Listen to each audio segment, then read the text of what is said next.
it was awesome to see Jakey Lee up there, and Jakey Lee talks about how happy he was that he was able to reconnect. He says, quote, I did always want to reconnect with him on whatever level, not necessarily musically, but that would have been nice. I didn't want it to end with getting fired and feeling like there was bad blood. And then they asked him, how he felt about how all of that went down. I never really took it personally. I got kind of screwed over on Bark at the Moon record, but I knew it was a business move and then it wasn't based around effing me over. Well, I think he's being charitable because he was effed over. And sadly, I love Ozzy. This is not a slam against Ozzy. I think it's kind of a slam against Sharon. There's a track record of them hosing band members. I mean, that's been the MO.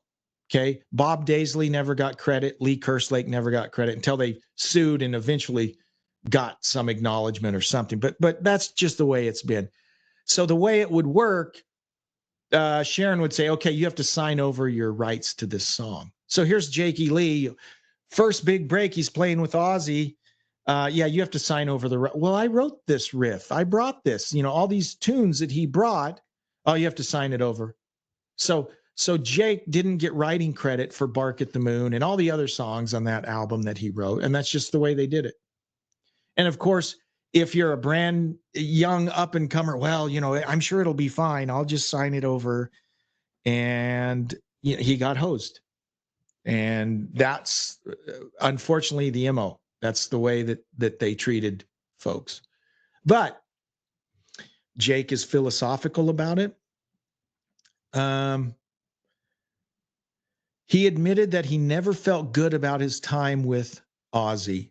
Quote, that might be my fault. It might have been me going online after the fact, which is always a bad idea, and reading about all the reasons why I was the worst Ozzy guitar player and starting to sort of believe it a little bit. Believe it